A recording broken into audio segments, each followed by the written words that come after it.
Hello guys, welcome back to the Eat Like Ruby podcast. We are back in studio today with two guests. I think this is the first time I've had two guests. So regular, I don't even know what you call you. You're just becoming part of the podcast furniture. My name's Shaq. Coach Shaq. Sassy as always on the desk. Welcome, Shaq. Thanks for having me. Thanks for coming back. And we'll call you the VIP guest. Shaq's part of the furniture. Jolie is the VIP guest. So I feel like you've got so many names. Yeah. Joel, Average Joel. Thor. Dickhead. JM. But Joel Martin, a.k.a. Average Joel from Average Joel's Gym on Bribey. Welcome. Thanks, Rupes. Good to be here. And Shaq. Thank you for coming. Obviously, like I said, Shaq's been here heaps. We all know Shaq. If we don't know Shaq, Shaq is my partner. He's been in heaps of episodes before, so you can go back and listen to those. But we've got Jolie here today for the first time. Don't sit up straight and act like you're all proper now. Flexing is the line. Just a sneaky bicep flex on the side. Join my gym. We got Jolie in today because he is the owner of a gym on Bribey. I worked at that gym for a long time. Shaq trained at the gym for a long time. Honestly, I feel like it's equal parts fitness chat, mindset chat, friend chat, life chat, just all of the things. Yeah, I agree. Let's just chat. So welcome. So, have you ever been on a podcast? No. This is exciting. Long-time listener, first-time caster. Love it. I feel like that's so funny because I feel like you've got so much to say. Yeah, probably, and none of it will be of any value. But I was going to say, I reckon if you had a podcast, you'd be one of those people with like the 3.5 hour long episodes that are just getting so deep and spiraled into something like we started on squats and now we're in like curing cancer. Yeah, that's how we roll. Which is Jolie to a T. So let's start. You can just tell everyone who you are, what you do. Yeah, okay, so as Ruby said, my name is Joel. I run a gym on the island called Average Joel's Gym. I tell everyone I've been doing that for like 10 years, but the reality is it's probably more like 15, probably more. That's me professionally. Is there a thing? Yeah, personally, I just do all the things. I like the beach. I'm into windsurfing at the moment. I've done all the hobbies, so... Yeah, big hobby guy, this guy. Dad. Yeah, I'm a dad, yeah. And soon to be dad of two. Yep, we got a baby boy due on June the 8th. That's going to be like, I think this will come out really soon, end of May. Who knows the dates, but legit, like, baby is so close. Yeah. We've got baby roster. When Ruby was working at Jolie's. When Ruby was working at Jolie's, shit was running smoothly. Yeah. And Ruby was in charge of baby roster, and now we've got baby roster 2.0, which is pretty much the same roster. Same thing. As soon as I've got to go, it's in code red. Love it. That's so exciting. Yeah, we're pumped. I can't wait to meet him. I love being a dad. I didn't think I would. I was like... typical, like, selfish, just wanted my weekends to go... Windsurfing. Spearfishing, skydiving, go do my things. But I knew that being a parent was important to my partner, Carly. And Carly means the world to me. So it's important to her. So I was like, yep, let's do it. We had our little girl, Cleo, and she was born on Valentine's Day. I'll get this wrong. She's 2 years old, so 2021. Yeah. Good with maths, yeah. I went to Bribey High, so I can Bruce is good with maths, like it's rocket science. Yeah, it is. When was my 2-year-old born? I was state schooled. We didn't learn to count. I'm with you. Yeah. Me and Shaq, we know. Shaq's just sitting down the end like, what day is it? Legit. What month? Yeah. She was born, and like I've completely backflipped on being a dad. I love it. It's awesome. Yeah. It's the best thing. And I've done a lot of things, like... You actually have. That's why I got you here, because you've just lived a life. Yeah, I've squeezed a bit in. And being a dad, it rocks. Like, I love... Like, even last night, I was saying to Rupes, just before we started the podcast, like, my 2-year-old last night, she was up 4 times vomiting, you know, and sick, and, like, you're up, and, like, we did every mattress in the house, and I ended up sleeping on the couch and whatever, and it's still... worth it. I love it. So that's so cool. Yeah, I love it. And people tell you that stuff, and you're like, "Yeah, whatever, dude." Like, you're up all night. What the fuck? being a dad sounds shit. It does sound shit, but something in your brain changes when they're born. It's got to, because otherwise you wouldn't do it. Like hearing what I just said about being up all night, why the fuck would you want to do that? It doesn't make sense, but then it happens, and yeah, I'd have 10. A little tribe of jollies run around the gym. I'd do it, and I tell Carls that too, and she's like, oh God, like she's 36 weeks pregnant over it, you know, like waddling around the house. My wife's like 47 kilos normally, so she's pretty little. So to be carrying, and we've got a big baby boy in there at the moment. According to the obstetrician. It's a mini shack. Yeah. It's a mini shack. Let's hope not. What are you doing, buddy? So with the gym, let's talk about gym, because Shaq and I love to just get into our rants and then we're like, oh, this is a nutrition and training podcast, so let's bring it back. But I think people love it. When did you actually buy the gym? See, it's a different story for me than it is for other people. I was working for a friend of ours who owned the gym, and his name was Chris, and he's a mutual friend of mine and Ruby's. Massive impact on my life. Anyway, he had the gym, and he's like, Joel, why don't you, like you're always here, why don't you go and do your cert? This is making such a short story really long. This is Jolie's specialty, by the way. Strap in, guys. I apologise ahead of time. But anyway, I went and did it, and then like I would work for Chris, and you know, it was tough back then. Like gyms weren't that popular by any means, and this was an old school gym. It still kind of is. It was a real bodybuilder feel. Everything was rusty, etc., etc. Some people like those gyms. Like I really enjoyed training there. I mainly went there because of Chris, and he was a legend. Anyway, so Chris kind of got me into it, and then years down the track, after working for him, just filling in while he was, you know, he wanted a day off here and there or whatever, so I'd fill in for him. And then he got offered a job, and so he wanted out, and he said, look, do you want to take over? Because I'm out. And I was like, yeah, cool. So I never really made a conscious decision to go out in business. It was just like, you know, I'm a little bit over pouring beers at the RSL. Went and just didn't know a thing about business, and I'm going to get in trouble by Ruby for saying this. Like, if I could have my time again, knowing what I know now about business, I wouldn't have taken it on, because the books were, they were just rubbish, and it was a really tough business. It was a hard grind. There was no social media. There was no free marketing, that's for sure. Yeah, this is even way back before 24/7 That's gyms. right. We went 24/7. Our guys had keys. That's how old school it was. Like, we just had like all these keys floating around the community. So when I came on, I was like, you can't walk around just with keys. I remember we used to get to work and then be like, there's fucking people already in here. How did you guys get in? How are you in? Yeah. And it was like, literally, I've got a key, or I just came in the side door. I opened the window. Yeah. Or I cut 10 keys and just started handing them out to people. Like, it was loose.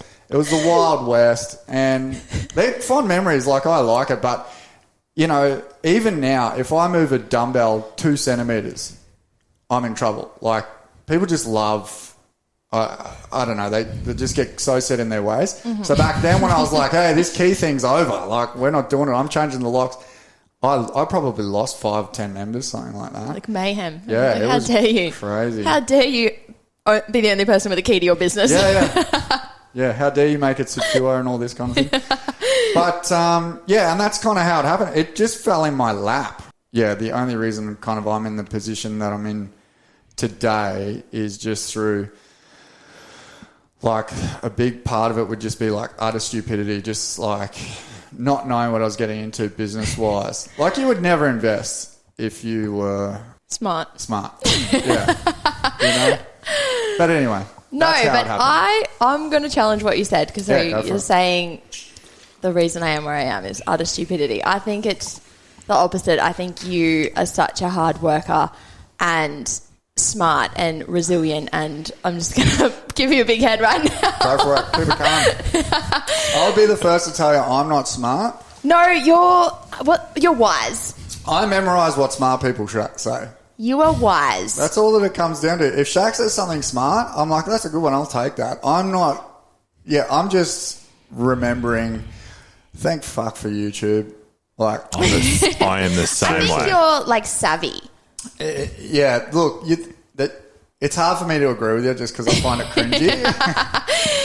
I wouldn't say like you're smart in terms of, like you said, you didn't sit there, crunch the numbers, do the books, all of those things, but like you did it. And I feel like you're resilient in a way, not even in like a cringy way, but in terms of like, show up today, what the fuck has to get done, let's get it done. Yeah. It literally, I cannot even tell you guys, like in terms of, oh, we need to put something on the roof. Like, we won't hire scaffold. We'll have 3 people stand on each other's shoulders and we'll change the lights that way. Like, every single thing is like the most random jobs have been done in that gym. Yeah, it's through true. pure just, let's just fucking do it. Yeah.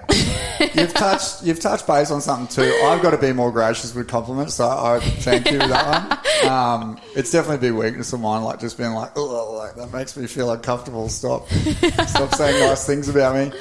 But yeah, it's just been, I reckon it's probably one of those businesses where I was forced into learning how to do stuff, and I've made a ton of mistakes, like anyone in business will tell you. I've asked a lot of questions. I've listened to a lot of people, and like I said, like thank God, like how to run a business on YouTube. Seriously, start there. Someone's made a video about it, and if it resonates with like your product or whatever, that's kind of what's helped me. Yeah. That's so funny. But that's why I wanted to get you on, because even like Shaq and I have done episodes where, you know, people have asked like, how do I start a business and how do I become an online coach and all those things. And I think there's a big, I don't know what the word is, like some people can have the mindset that it's quite easy, like, or it's quite cool. Like they'll be like, oh, like I think a lot of people in fitness would be like, I'd love to run a gym. How cool. Just sit behind a desk and take pictures and put them on Instagram. And it's like, there is so fucking much to it. Like people have no idea. And that's what I think is just a really cool thing to acknowledge. Yeah, you're right. Like, I think a lot of trainers do think that. It's like being a personal trainer is an Instagram account. Yes. I can't tell you. Like, if you're listening and you think that that's the go, like 90% of personal trainers will fail in their first year. Right? And if you go at it with that kind of mindset, you're done for. You're gone. And I've had those trainers work for me. Like, doing the algorithm bullshit and yada yada. And more power to you, but are you still going to be posting? Like most people are posting a good year before they're selling anything. Yeah, and we've spoken about that on the poddy before. Like we went back and went through all my shit, and my first like foodie Eat Like Ruby post was in April one year, and my first paying client was in August the next year. So it was literally like 15 months of doing what I do now, but for free. Yeah, and that's, you know, straight from the horse's mouth. So, yeah, not to turn this into like some business inspiration. Business lectures. But it is true, like going back to what Rubes was saying earlier, you've just got to kind of figure it out, and, yeah, you got to do what it takes. But if you think that it is just about uploads and the algorithm, that does help for sure. I'm a big fan of social media. Yeah, we wouldn't even be sitting here without it. Yeah. Amen, Insta. Yeah, it's good, but it's going to take more than that too. You need to know your product. Like, it's one thing to take a sick photo, but are you actually good at what you're selling? You know, that should be your main focus. Yeah. You know? Yeah, for sure. Yeah, and then what avenue do you want to take your account down? Like, are you like Ruby, where it's an instructional thing? Is that what you're pushing? Or are you like my Instagram account that I've just started? It's more entertainment. Yeah. You know, it's me being a goofball around the gym. It's me getting abused. I just posted one today about a Karen going off at me. Yeah, it's that kind of stuff. Like, are you going to be that kind of person? And there's a lot to it. No, I think that's really funny. And I actually went on Scouse's podcast the other week. He's hit me up. I'm keen to do it. Yeah, and I was saying to him, we just spoke a little bit about like Eat Like Ruby and how I got there and all of the things. And I said to him, I literally started, and I don't even know if I've spoken about this on this podcast, when like I became a trainer and I'd had a few jobs and all the things, and I was actually in a position, this is probably going back like 12 years, where I would have been, like 20, didn't have much money, didn't really know where I was going to work next, what I was going to do next. And I literally messaged Jolie on the internet and was like, do you have any shifts? And he was literally like, Saturday and Sundays, $17 an hour. And I was like, yep, I'll take it. And that's literally where I started. I would clean the gym and work on the desk, teach classes, like any single thing for $17.50 an hour or whatever it was. There's like nothing I wouldn't do like you, like, okay, the toilets need to be cleaned. If we actually want to go there, like we can tell the story. I was going to bring it up. Like legit, hands down, truthful story. One day I walk into the gym toilets and there is a literal piece of shit on the floor. And Shaq's laughing and he looks a bit guilty. I actually forgot Shaq was here. Yeah, it had a bit of KFC in it too, Shaq. Oh my Bit of God. Zinger. So I walk in and I've got the best memory and I can tell you the whole thing. I walk in, it was a Friday morning. You were at a funeral. I think the only reason I didn't message you and say come and pick up the shit off of your own gym floor is because you were at a funeral. And I remember it was like just before the peak 9:30 class. And I honestly thought, if I do not pick this up, someone's going to step in it and they're going to walk shit. Or who else is going to do it? All through the Yeah, gym. no. Yeah, It's my business. Like you actually walking in there and you're like, I work here and there's actually a poo on the floor. Yeah. This is my job to pick this up. And I remember like double gloves, like double cleaning gloves, big, like basically made tongs out of toilet paper to like scoop up this thing. Had to like scoop it, flick it into the toilet, like wipe the toilet. It was a whole ordeal. Yeah. But like, this is the point of this story, not to gross all the listeners out. We've probably just lost everybody. That's literally where you start. Like Jolie started pouring beers, covering shifts for Chriso. Yeah. And now like owns the gym that you've completely renovated. Like you've literally built a whole gym pretty much. Yeah. I started picking up shit on the gym floor for $17 an hour. And then I remember like I would take any work that you would have, like as soon as someone wanted a day off, as soon as somebody left or they wanted to drop a shift, I was like, that's my shift. I don't care what time it is. I don't care what day it is. Yeah. I'm taking that shift. And I also remember before we were 24/7, we would close, like, so we would have to work till like 8 o'clock at night. And I always would think, Jolie's going to open this gym the next day. This gym has to be fucking spotless when he opens the door. That was like my thing. I was like, I work for this person. He pays me. He's the one that's going to give me more shifts. He's the one that's going to teach me. He's going to do everything. I want him to open this door every morning and be like, fuck, Rubes is a good worker. And that was honestly my driving force. And then when you think about it, I did build all those shifts. I then left. I came back. I was like, Joel, I literally reached out to him. I was like, Joel, I want to manage your gym. And you're like, yeah, you can. But like you wouldn't have said that to anybody. It's like you go through all of those things to get to that point. For sure. And I think that's the real lesson there. Like I said, you know, you started and you're pouring beers and you're just covering shifts and you're doing whatever. Yeah. And then you come in and like you said, you're YouTubing half the things. And It comes down to sacrifice. Like, yeah. And just work ethic, I think. yeah, 100, absolutely. I think, like my personal opinion, I worked in hospitality and I kind of feel that everyone should do hospitality. A, because you learn how to talk to people. B, you learn about work ethic. Like, particularly when I was coming up, it was nothing for some like 50-year-old battle axe who was just over it. She should be working at Queensland Transport. She just hates her life. And if you weren't working, they'd tell you, you know, like there was no bullshit. It was just like, Joel, you need to pick your act up. Like, go get those glasses off that table or whatever. Go clean that ashtray. It was still when people could smoke in pubs and whatnot. It does come down to sacrifice, and that's where people aren't willing. Like, I could hazard a guess that you're roughly, maybe not so much now because you're very streamlined and very efficient. And, you know, Ruby's a doer. Ruby's a Monday person. Yeah. So everything would be streamlined and efficient and whatnot. But would it be crazy to think that when you're working for somebody else, so you've got money coming in, plus doing Eat Like Ruby for nothing, 80, 90-hour weeks? Yeah, huge. You know, you're never not on your phone. You're talking, like you're emailing. And it comes at sacrifice. And neither option is right or wrong. I'm not saying for people to sacrifice. The famous Ruby quote is neither is right or wrong, and you've just dropped it. Really? It's so good. But it's true. Like, it's not for us to tell people how they live their life, right? Yeah. Particularly as trainers, we get this all the time.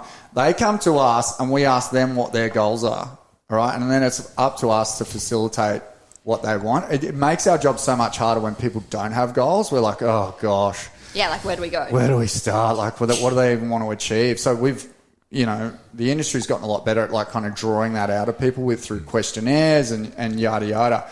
But like the sacrifice required for Ruby to be like where you are, and Shaq's going through it right now, and I've gotten through it. It's a lot, man, and it comes like if you're going to give everything into your business, your relationships are going to suffer, and if you're going to give everything into your relationships, your business is going to suffer. And we could pick whatever like subgenre to talk about, what would suffer and what would gain, but yeah, like I didn't see my friends for ages because I had to sacrifice that in terms of, you know, building shit. Yeah, building like growth and stuff like that. And now, like, I don't like saying the B word, balance, because I feel like it's good and it's bad, but it just kills like you for trying to be the best at any one thing. But I feel like now I've got a good balance, and I'm learning about that more now that I'm a father. Like my priorities have just flipped, dude, massively. It's less about like how scared can I make myself on a weekend, and more about like I want to hang out with Cleo and blow raspberries on her tummy. Yeah. That's so funny. I feel like we just went in so many directions. Yeah, and we will. Bring it. I love it. And one thing I want to point out that I think is so cool about you and I is Jolie has I would say you and I eat very differently. Yeah, we're polar opposites. Yeah. But the really cool thing here, like I said, we've literally known each other for 12 years. We've worked together every day at times for years. Like and correct me if I'm wrong, I could just be assuming, we have such different beliefs and we have such different ways with nutrition and maybe with training. But I feel like there's a lot of respect. I have so much respect for the way that you eat, and it's not like I wouldn't eat that way, and I don't teach people to eat that way. But the real underlying thing there, and this is something that I want people to think about, because again, it almost comes back to that no right or wrong thing. There's no right way to eat and wrong way to eat.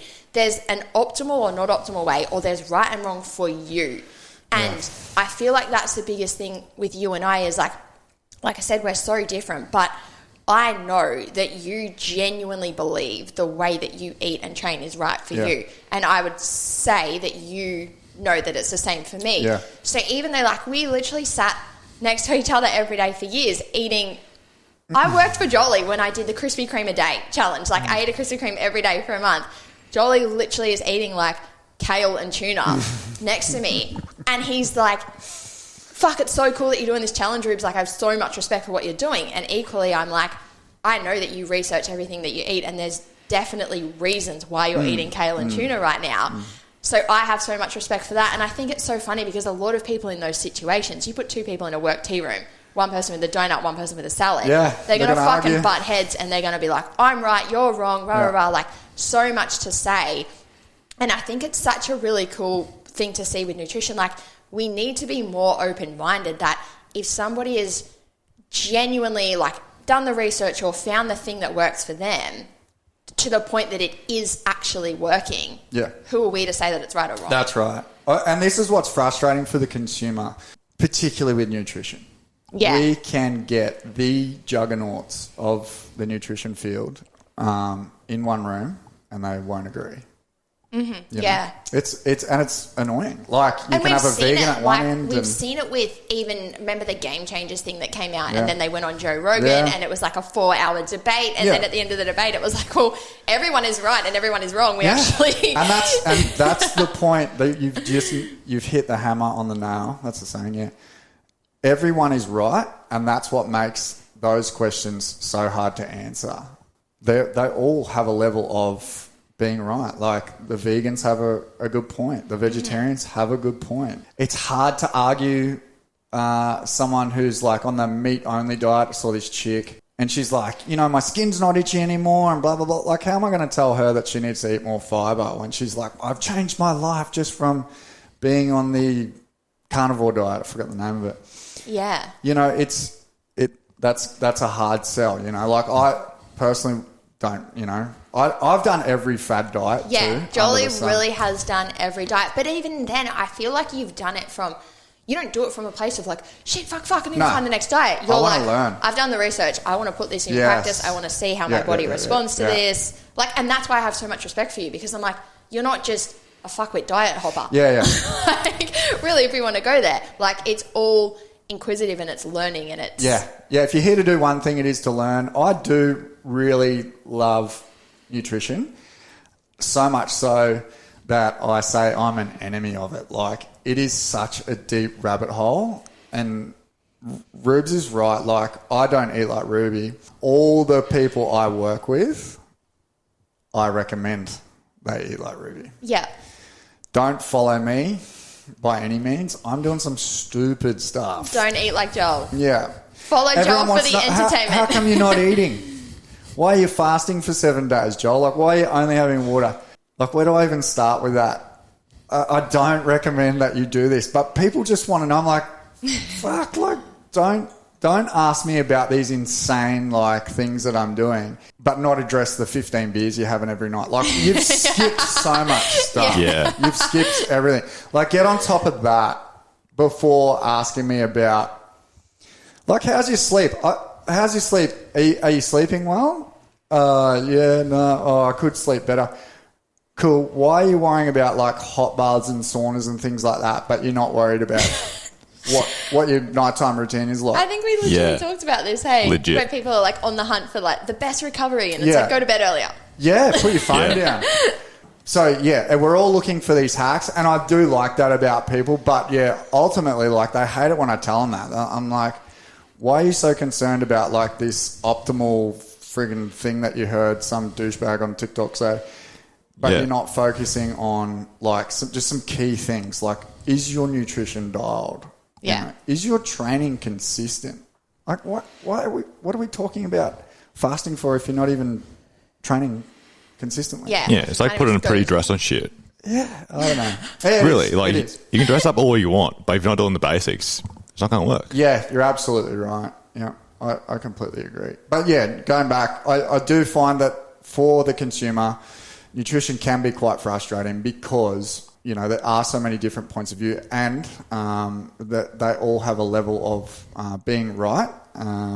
We can't really give clear-cut answers in a generalised term. We can't even really do that with training because it's a case-by-case thing. What's right for Shaq might be right for me, but we don't know. We really don't know. And that's why, like, those pre-screening questionnaires are so important. Getting to know someone, building relationships, crucial. Man, I feel like before a trainer, we're like psychologists or something. Like, how do we... Yeah, but anyway, I got to bite my tongue because I'll just rant. No, that's so funny. The thing to look at there, so Jolie has lost both of his parents quite young in your life. And I think for you, and again, correct me if I'm wrong, but there's a big driving element there for you of, like, optimizing health, maybe, like, what can I do to avoid going through what they went through, going through the same way. And that is such a driving force when you think about it. Like, we speak, you know, not to get off topic, but we speak about motivation and discipline and all of those things. For you, it's not, oh, like, I'm motivated to try this new diet. There's a genuine value to you that's like, I actually want to research this thing, look into this thing, try this thing to see if I could change my health or change the direction and not go that way. And that's obviously a huge thing to you. And if a person hasn't, not saying that everyone should have gone through that, but that's what I mean. If a person hasn't gone through that, they might not have that real underlying thing that's like, fuck, I need to do that too. Even when you said about that chick before that was like, since going carnivore, my skin's not itchy. Well, if a person's skin's not itchy, that's not going to touch the sides to them. They're not going to be like, oh shit, should I do carnivore so my skin stops being itchy? It's like, well, my skin's not itchy. Yeah. So this doesn't trigger me the same way. So even if we want to look at that, and I'll say this, like, people might take this the wrong way, but your parents both were unwell and you watched them be unwell and then you lost them. And so again, that's a big driving thing for you. My dad, as we've spoken about on the podcast before, literally went for a run, has cardiac arrest and passes away. And there was definitely an element there to me that's like, well, you could, air quote, do everything right, go for a run and it's game over. So for me, there's a driving factor of like, I'm going to find a way to eat that I genuinely enjoy. If I'm going to go the same way he did, I want to fucking enjoy it until I get there. I'm going to have a good life. Yeah. And so, and it sounds a bit crazy or maybe funny or whatever people want to call it, but I think that's what it really comes down to is like, there's going to be a big driving factor inside of you to eat and train in a certain way. Like when we see a person that is so fed up with feeling crappy about their body, that's a driving factor. It's like, teach me how to eat, teach me how to train so I can change this. For you, the big driving thing is teach me how to optimize my health. Yeah. Like, do you know what I mean? Yeah, and I completely agree with everything that you've just said. There's a reason why when you go to the doctor asks you about your family history. They want to know. Because it's a good indicator of what's coming for you. You know, it's the reason why Shaq has his stature. We inherit things from our parents. So I live just accordingly. I know what's coming for me, so I adjust my lifestyle to suit. And that's it. Yeah.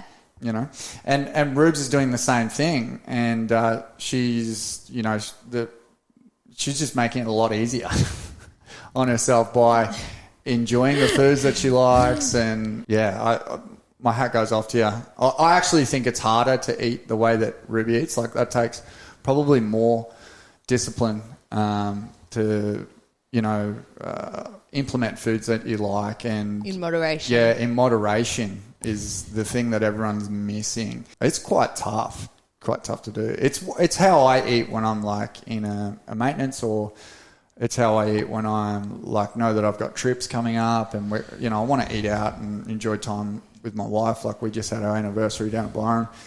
We went out and had lunch where we got married, and yeah, I'm by no means a monk nutritionally. I feel like you almost treat yourself like a science experiment. Yeah, that's like a really accurate way. Research things, and then you're like, I'm going to actually implement this. Like, I think a lot of people do a lot of reading and, you know, should I do this? Should I do that? You're like, I'm fucking doing it. And let's see what actually happens. True. It's true. And I've got a really good doctor who's on board. And she's like, shit, what's he up to now? Yeah, pretty much. My doctor's an absolute legend because I rock up and I'm like, I want a blood test for this. She's like, you had one yesterday, get out. Yeah. Like, why are you doing this? I'm like, I'm about to do this nutritional protocol and I just want to see the markers and whatever else. But even again, like that in itself says something. So you're not like, oh, read this thing in a magazine, might give it a go. You're like genuinely like, blood test, like see the markers, do this for 3 months, look at them again. Like it's a whole different thing for you, and there's a big driver behind it. Yeah, and that's why I say people like, don't follow me. Like it's stupid what I'm doing. And it really is. It doesn't make sense. The thing there is like they wouldn't follow you in the way that you do it because they don't have the driver. Like people are like, oh yeah, Monday, like I'm pumped and I want to get shredded, I'll eat like Jolie. But then like you said, by the time it's Friday, I'm having 15 beers and it just actually doesn't make sense. It is not sustainable. Yeah, and because the driver is missing. Yeah. My nutrition choices definitely are not sustainable.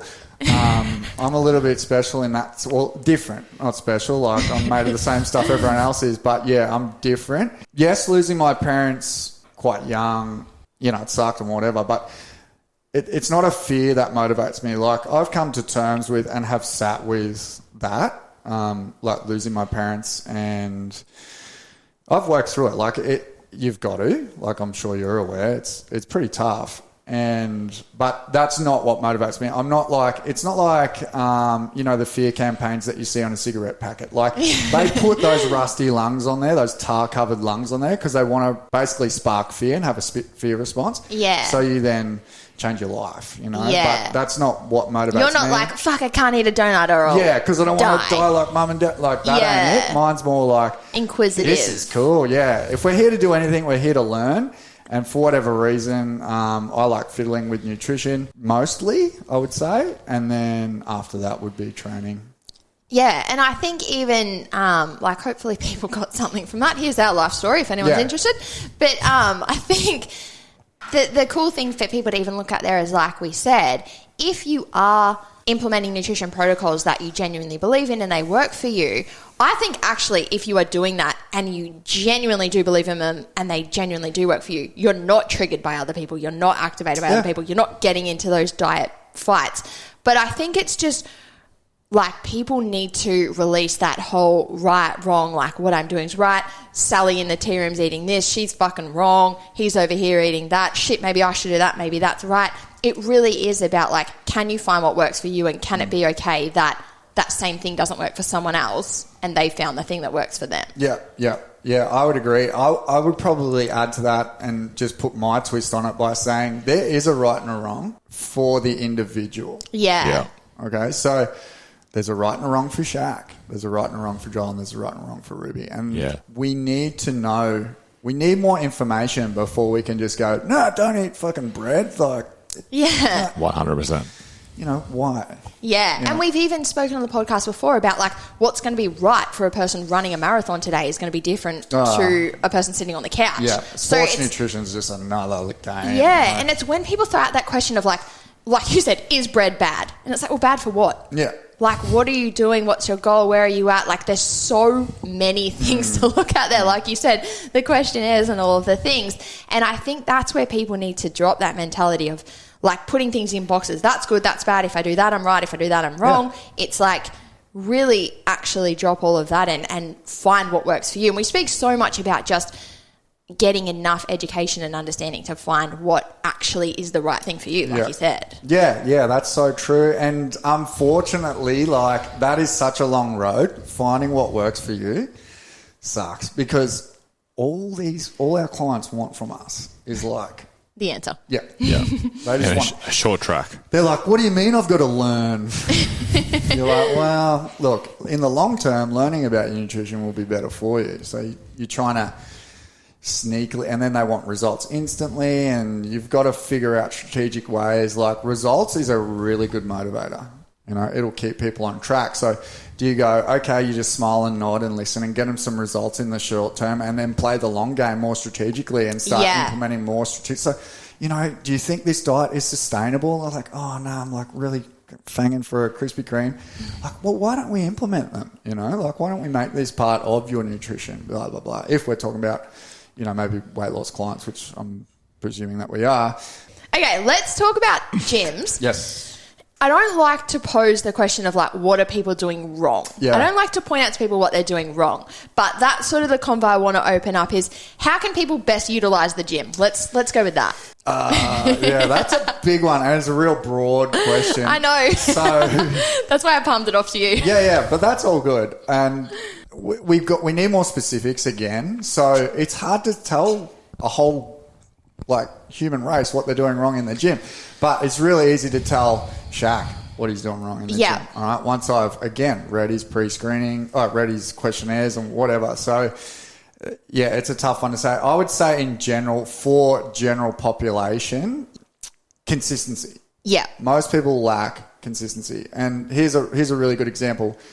I see some shitty programs that people are saying, paying some, you know, Johnny McFit idiot on the Gold Coast $200 a week for, and they're rubbish. Like, they're just flat. The periodization sucks. Even the structure of the exercises and just, I'm like, what was your pre-screening? Like, there wasn't one and blah, blah, blah. So even these like crazy programs that aren't that specific, like they're seriously just downloaded, I feel, of somebody else's Instagram page that they've seen.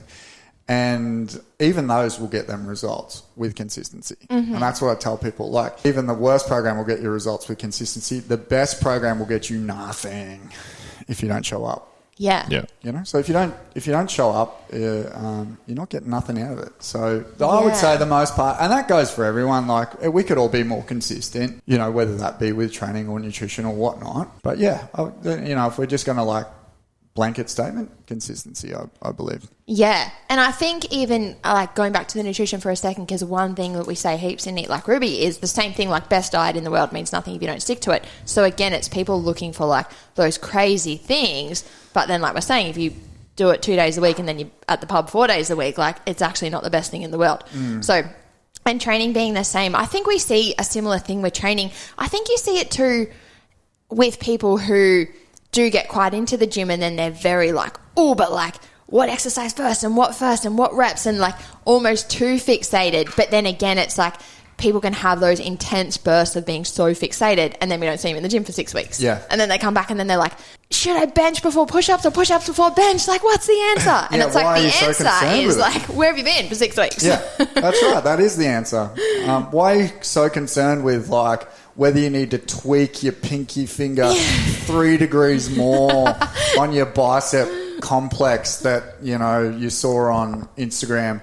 But again, we haven't seen you for 6 weeks. Like, consistency is more important than what degree your pinky finger's at when you're doing your preacher curl. 100%. You know? So, yeah.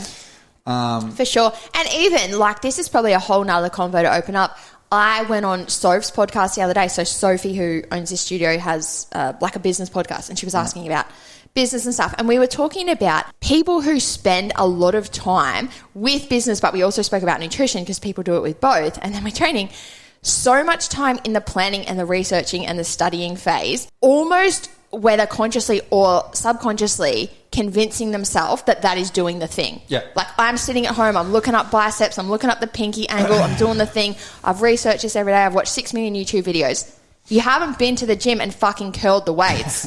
Like, that's the thing. And we see this all the time with nutrition. I said it on Soph's podcast where people are like, maybe they diet 2 or 3 days a week. By Thursday, they're, you know, like air quote off track. Or on Friday, I'm researching recipes and planning my day in my fitness pal. I go food shopping, I meal prep, over the weekend. I'm getting pumped for Monday.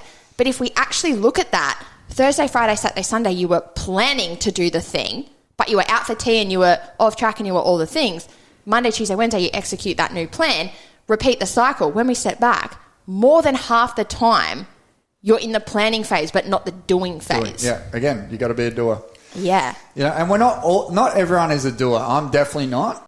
When you compare to, well, when you look at other people, like, you know, am I a doer compared to Ruby? I wouldn't say so. I wouldn't say that I am. And is Ruby like a doer compared to like a Goggins? You know, like there's levels of being a doer. Yeah.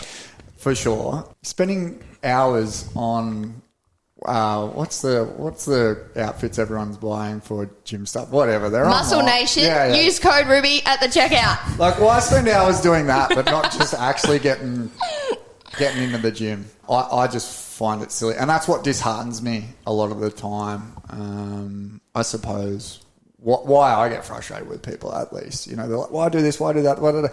Just be consistent. Yeah. You know, but people don't like that. They want that little hack, especially in this day and age with the, you know, the whole biohacking era that we're in. You know, the Huberman lab, like, how can I optimize everything?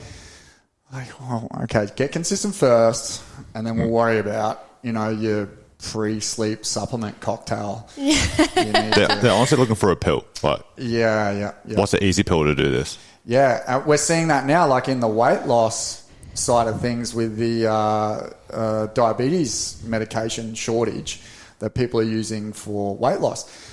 But, you know, like worldwide, we're seeing a shortage in this medication because people are using it for fat loss.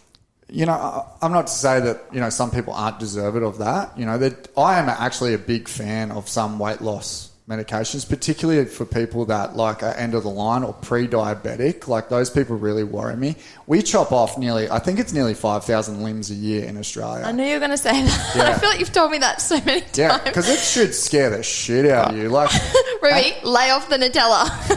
yeah, the fact that doesn't scare people into change is wild to me. Like, my parents were diabetic. They were overweight. They were in the health system. And I would provide them that, and still nothing. You know, no action. It's wild. Yeah, it's that is. really crazy. Like, what more motivation do you need other than I'm going to chop your foot off? What are you waiting for? That's so true. Yeah. And I know, look, with my parents, it's hard to hear shit from your kid. It's hard to take advice from your kids. Yeah. I get that.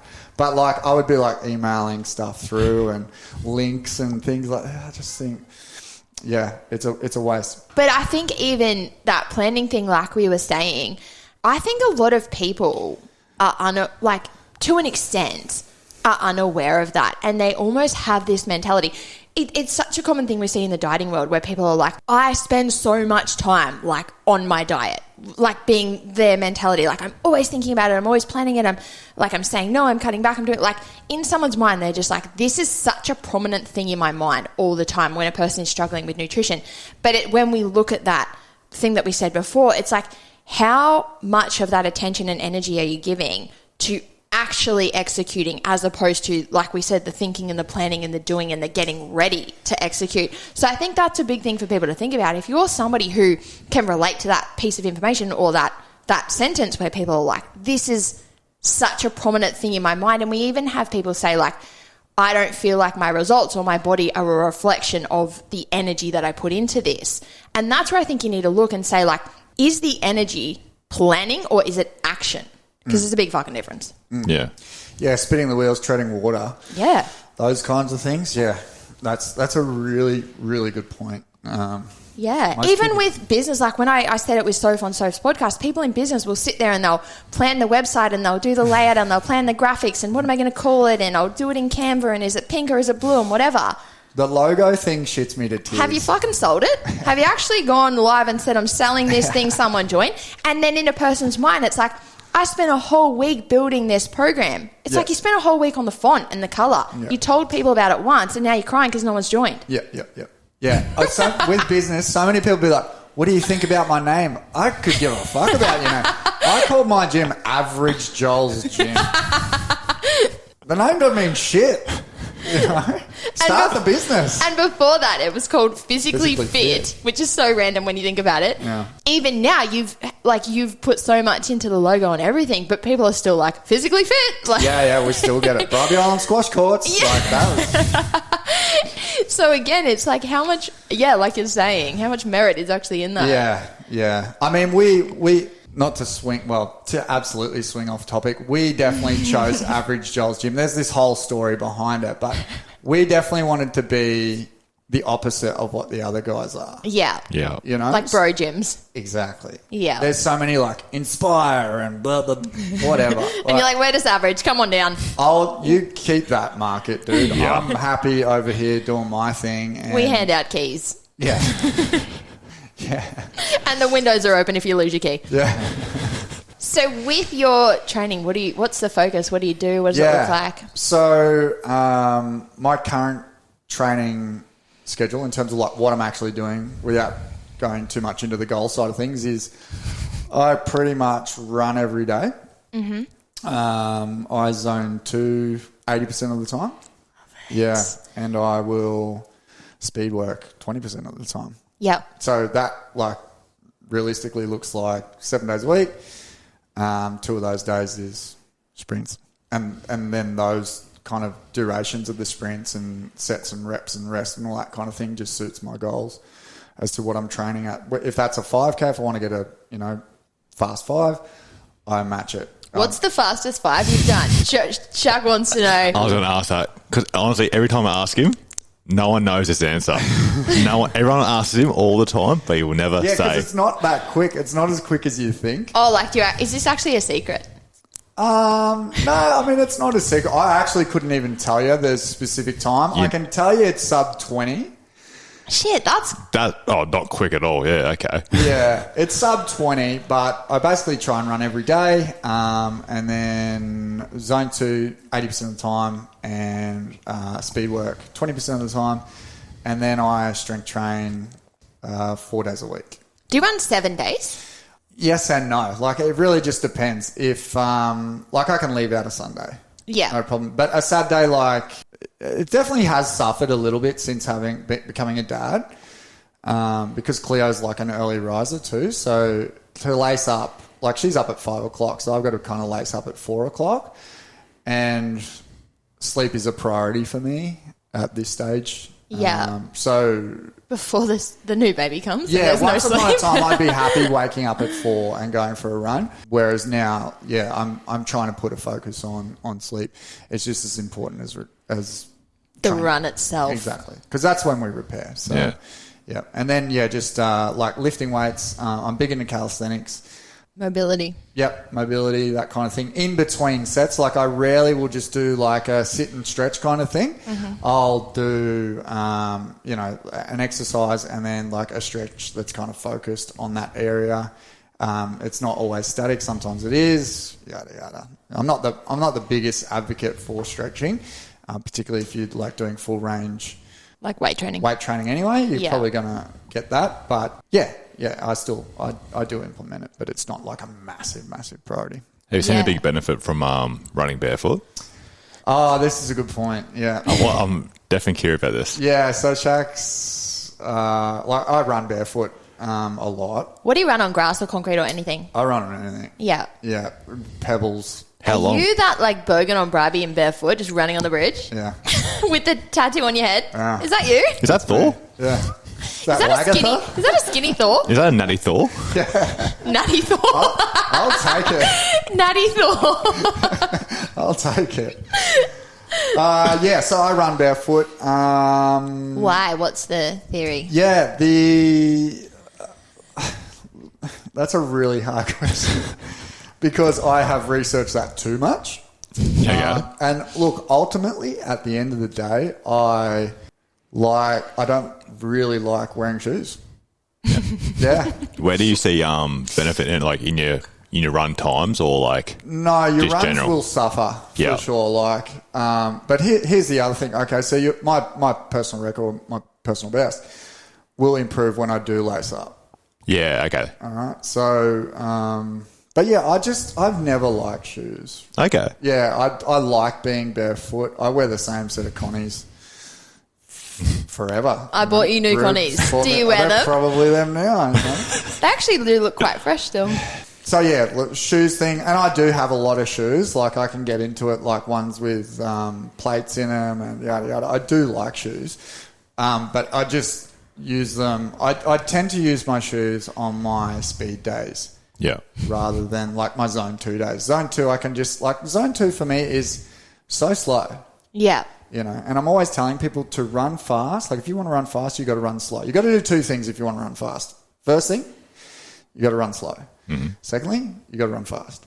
They're the two things you got to do. Life lessons with Jolly. That's it. 80% of the time, run slow. Like run below your means. Keep it in zone 2. And you know, if you want to know what zone 2 is, you can just like Google it. Everyone's got a watch now. It's kind of telling us what to do. Yeah. And then like to run fast, well, pick your PR. So you would pick your time, and then you just reverse engineer it and be like, okay, so what do my splits have to be? Mm-hmm. What do my K splits need to be to reach a 20-minute PR? A 20-minute 5K, and then you just repeat those, you know, and adjust the rest accordingly. It's not real rocket science, you know. And it's just periodization, similar to what we see in the weight room. I would just say with like that kind of stuff, it tends to be a little bit more gradual than say in the weight room, you know, with like a 5-3-1 program or something like that, where we're adding 5 and 10% every week. It's a little bit more gradual when we talk about you know, aerobic exercise, stuff like that. Yeah. Yeah. Love it. Yeah. That's so cool. And I think the cool thing there, because some people's minds can go to the place of, shit, should I be training twice a day? And I think that's a good point. The really cool thing to point out there, it almost comes back to what we spoke about with Jolie's nutrition, is it's very intentional, it's structured, there's goals, there's reasons. It's not a weight loss thing, first of all, is what I'll say. And I think that's even a really funny point to make. When you said before, like, when you've done fasting in the past, and people's minds instantly are like, weight loss. Why do you fast? You're already skinny. I've heard so many people say to Jolie, like, why are you fasting? You're already skinny. And it's so funny to think, like, we use nutrition and training for so many things. Yeah. So many things. Like, weight loss is one of the hundreds, if not thousands of things we can work towards. So when we see someone eating a certain way or training a certain way, even clock that with yourself. Like, does your mind just be like, oh, is that good for weight loss? It's like, not everything is for weight loss. Yeah, that's like, so true. You're not out there running in the mornings to burn calories and burn body fat. That's exactly right. So many people ask me about fasting. I stopped posting about it. And do you still do it? Yeah. Yep. What's the longest fast you've done? 7 days. Yeah. That was when Cleo was born. Yeah, I remember. Yeah. It was tough. And I refused. Carly wasn't allowed to eat the hospital food, so I would go home every day and I'd cook her 3 courses, and I'd be over the stove just like smelling all that. Yeah, it was a real test of will. I don't recommend, and I'm not even really going to get into it as to why, because that is a whole 2-hour conversation. And again, it's a case-by-case situation. It's not personal as in private, but it isn't like custom to you and your needs. And very specific. And I've got a doctor who's on board, and I've got like networks and research. Like, I'm not just like, I'm going to like, I'll tell you what I don't fast for. I do not fast for weight loss. In fact, I will lose muscle mass, right? Yeah. The worst thing you can do, right? We're already going to lose muscle. We're going to lose it at a rate of 3 to 8% every 10 years after 30. right? So it's already quite whoop. scary. Yeah, that's if we're not weight training, right? So if we're weight training, it's going to be like around that 3% after 30. That's a scary statistic when we think about like other statistics, like when people fall over, they don't bounce when they're older and they break a hip, and then, if they don't recover within 2 years, within another 2 years, they're most likely dead. It's pretty wild stuff. So we want to weight train and we want to hang on to muscle mass. So fasting is, for me, has like, it just turns me into like, it's malnutrition. Yeah. It's starvation. Yeah, for sure. Yeah, and your muscles will go. They will waste. I strength train while I fast in an attempt to offset the muscle loss. But yes, you will lose it, and you don't want that. And this is just why I think our dynamic is so cool, because I would never come on here and tell people to fast or whatever, but like I sit here with so much respect for you because I know where it comes from. Like we said, it's an educated, it's a cool thing. It's multifaceted. I have a lot of respect for it. There's multiple reasons as to why I do it. There isn't any one thing.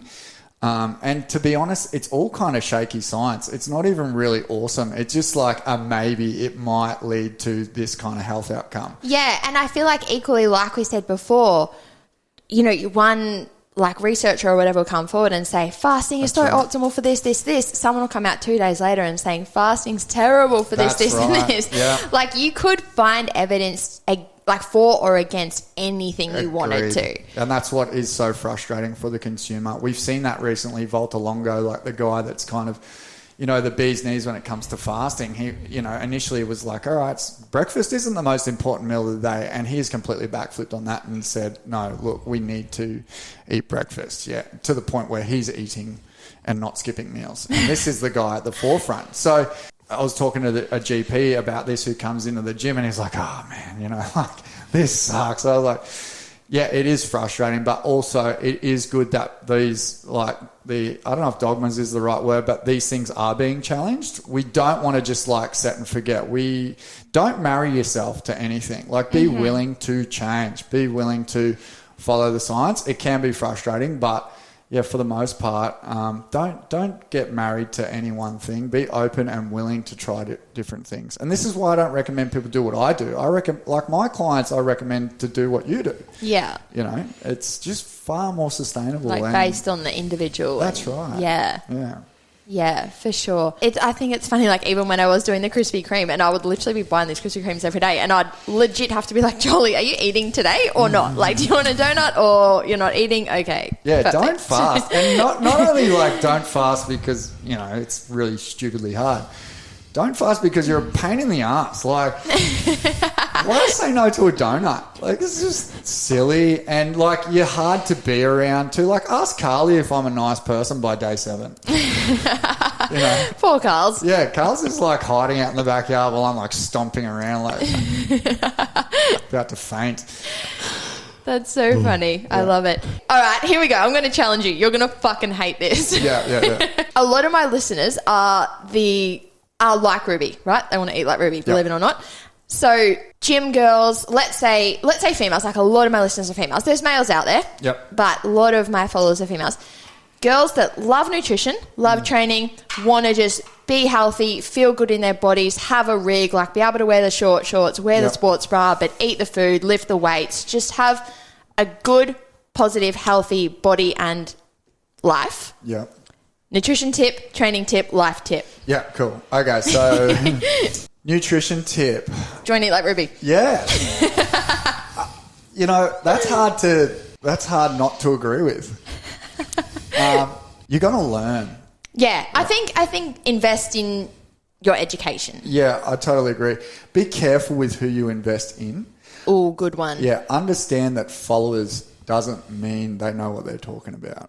Yeah, that's crucial. The juice. Everyone's nodding. Everyone in the studio is nodding. Yeah. And this is where I'd get into trouble if I had my own podcast because I'd absolutely just be you'd get cancelled, calling people out. Yeah.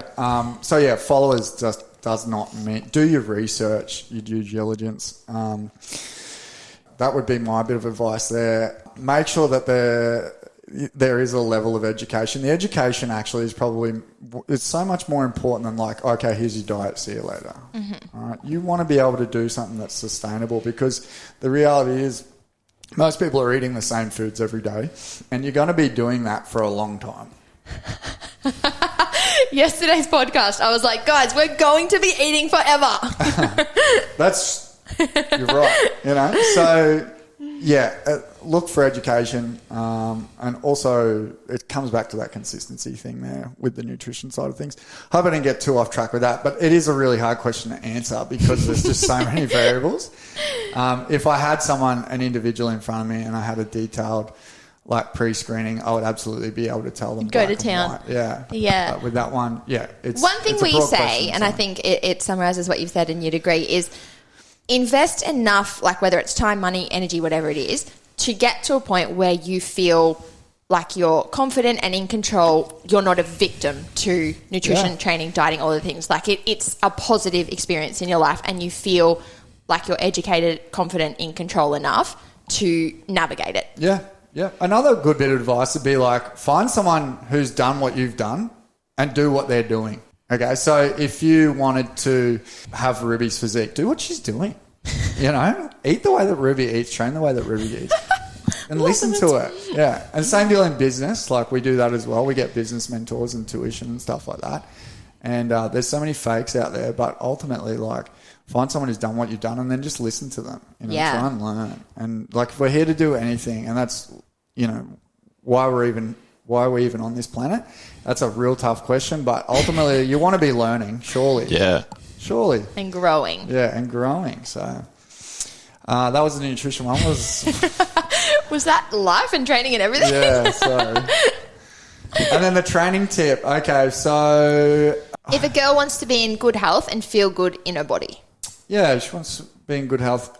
Look, training-wise, I place a massive priority on lifting. Mm-hmm. Huge. All right, it's like number one, even though I'm running 7 days a week and only lifting 4 days a week.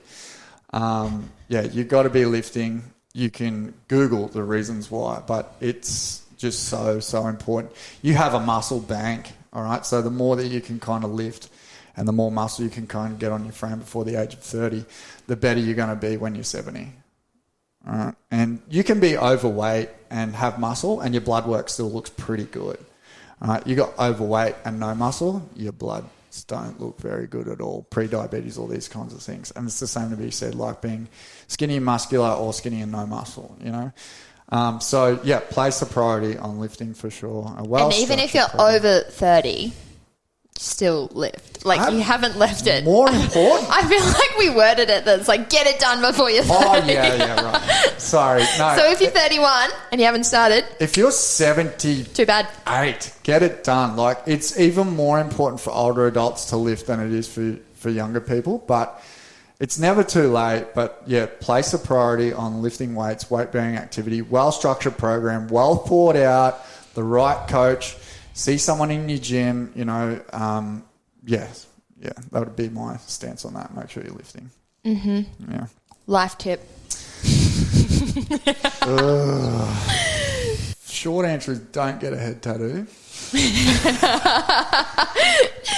If you're listening, not watching, Jolie has... What is it? It's a trident. Trident. It's a trident. Yeah, but it's a fork. What is your, like, what do we call this hairstyle? Like, what? Viking. The Lagatha. These words mean nothing to me, but what did you say? Viking.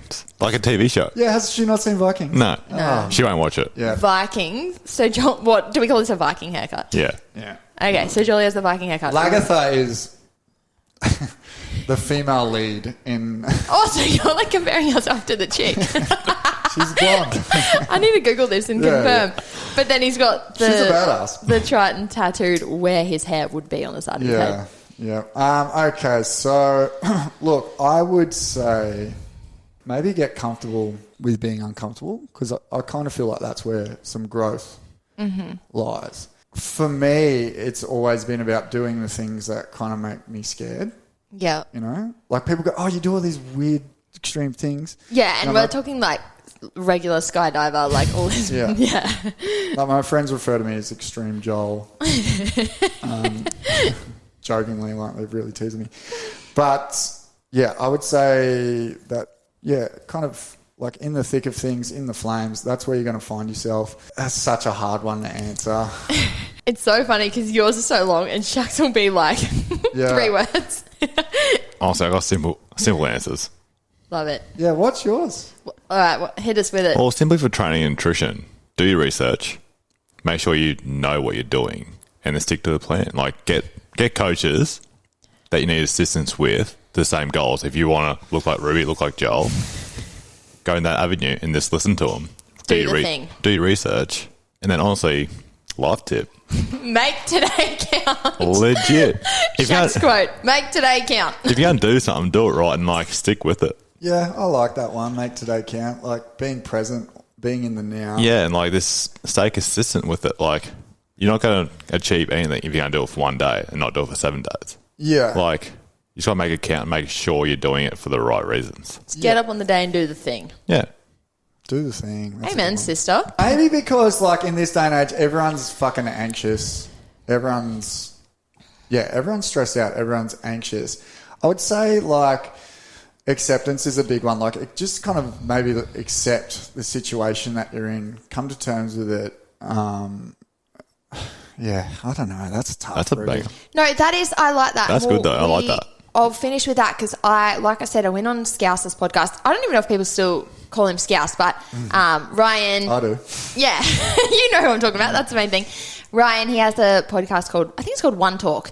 And I went on his podcast and he was saying, like, how have I managed my mental health and stress, like you were saying, with owning a business and running a company and stuff. And I said to him, one thing that was really like a game changer for me, and especially after my dad died, was learning how to manage my emotions. Like, and even in business, and I'm not saying I'm perfect with this, like absolutely you have your days, but if you, like, you know, perfect example, you own a business and you're the same, you show up to the gym and there's a fucking leak in the roof or whatever. Like, I show up to my business and you open an email and you're like, shit, didn't expect that or whatever.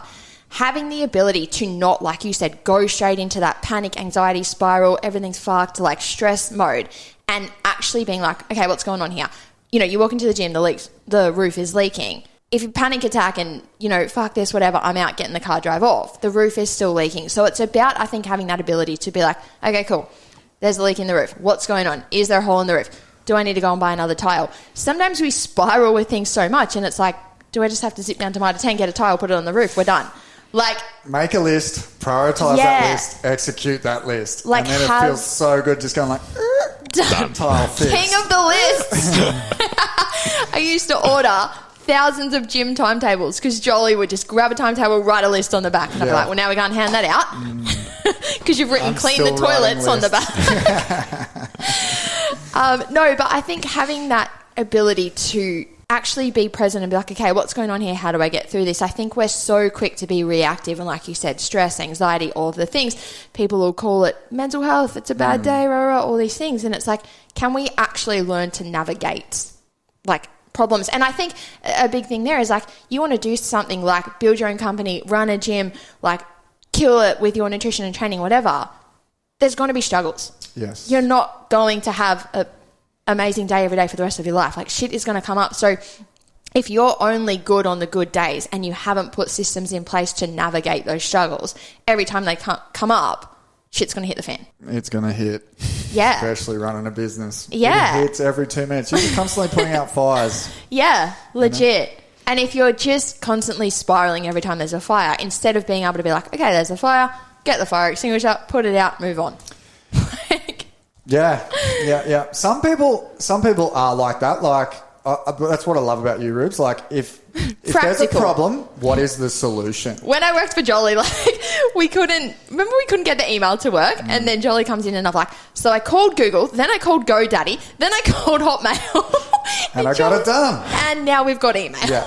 A lot of people aren't like that, though, particularly with your clients. Like, I find a lot of my female clients, like, they're really more emotional like that. So I will ask them, what do you require from me right now? Do you require an ear? Okay, do you just want me to listen to you? Do you need a cuddle? All right. This is me and Carl's all the time. So do you want a hug or do you want a solution? Because, man, we want to fix things. You know I do. You know, so if I see a problem, I'm like, I'm a bit like you there, Ribs. I'm like, all right, let's write a list, prioritise, execute, let's go. Let's kick some ass, move on, next one. But sometimes, like my wife knows full well how to fix her problem, but being a little bit more emotional than she might just need a moment to listen to rather than a fixer. She don't need a fixer right now, but I'll ask her because I don't know. I can't read her mind. I say, do you want me to fix this or do you want me to listen to this or do you just want to cuddle it out? And she'll tell me, and then that communication just... Yeah, that's really cool. And you can do that with clients too. Like your clients have like positive touch, like a cuddle is fine. As long as you've built up a relationship. I'm not saying a gropey, sleazy cuddle. Just hugging randoms in the gym. That's First right. session. But you will put your clients under some stress physically, all right? So that then affects them emotionally. And while they walk through the door completely happy, they're now in tears. And you're like, what? I just didn't see that coming, but it inevitably all comes out, And they'll tell you, I've had a marriage split or I've had this and blah, blah, blah. And... I know I've made that mistake plenty of times. I'm like, all right, well, that's the problem. Here's the solution. But that's not what they were looking for at that time, So, good communication there for sure. Definitely going to take that. No? I like that. Yeah, use it. Yeah. Yeah, Rubes, ask Shaq. Especially do you want to cuddle right now? Do you want No, because Shaq you're a hugger. You're in terms of like, she's struggling, I'll hug her. Yeah. And I don't respond to hugs. Well, just PSA. yeah. I love cuddles with Carls. And then everything else I'm a bit like, oh, like I feel a bit awkward. Like that, like I'm a bit like you, I suppose. But yeah, like if that's what Shaq needs, like your role then as a good as a attentive partner should be like, okay, this is what he requires. I'm going to give him the cuddle. Again, positive touch goes a long way. And that's so funny. It's so funny with the dynamic with us because, when even people talk about the love languages and stuff, and I think it's been a really common theme for us, honestly, where people have been like, Ruby's a bit of an asshole. Shaq is so loving and Ruby's a bit of a bitch, right? Yin and a yang. But if you really look at us, Shaq is loving and all that, and he absolutely is, because it's like I said, if I'm stressed, he is there. If something's going on, he's hugging me. Like he is the most attentive, loving person. My way of doing that for you, would you agree, is acts of service. So for years, I've watched Shaq like work, train for football, do all the things. And my mentality is like, I can make his life easier by planning his meals, going to the shop, coming home, prepping the food. He comes home. I'm like, here's dinner, here's this, here's that. I've washed your clothes, all of these things. And I think that's been a really common thing with us where like people are like, fuck, you're so nice and she's a bitch. But it's like, I'm not tooting my own horn, but how much shit have I done for you behind the scenes in that sense? Even when you had your shoulder reco, it's like, I can't be in the hospital with you. Like, it doesn't make sense. So I'm going to clean the whole house. I'm going to buy all your favourite food. I'm going to make sure the dog's ready. Like, do you know what I mean? Yeah. And even when you walk in the door, I probably didn't even hug you when you just had a shoulder reco. But equally, I'm like... Are you back? But equally, do you know what I mean? I'm like, look at this. 100%. So, I think that makes perfect sense. And like, how rare is it that you are going to end up in a relationship, whether that be like a relationship of like a boyfriend-girlfriend type thing, husband-wife, and also like with clients. Yeah. That kind of relationship. It is pretty rare that you're going to get two like A-type the same personalities. Yeah. It's so unlikely. So you're going to have to figure it out. You're going to have to figure out, all right, what does this person require from me right now, and how can I help them through this kind of moment? Because it happens all the time with training. We end up invested in people's personal lives. 100%. Heavily, And some of my best friends have been clients, like. So insanely far off topic, but we love it. It flows. And I would say that is a wrap for us. Jolie, thank you so much for coming. No, thanks for having me. Where can people find you? I want people to find you. Yep, so my personal Instagram would be @AverageJoelMartin. And then the gym's Instagram would be @AverageJoel'sGym. Yeah, that's and if you live near Bribie, go to Average Joel's. Come for a sesh. Swing by, pick up a key. Come run with me barefoot. You will not regret it. 100%. Come grab a key. We'll make sure there's no shit on the floor. Love it. Yeah, I'll swing by and pick it up. Yeah, thanks. Perfect. All right, guys, thank you so much for listening, and we'll be back next week.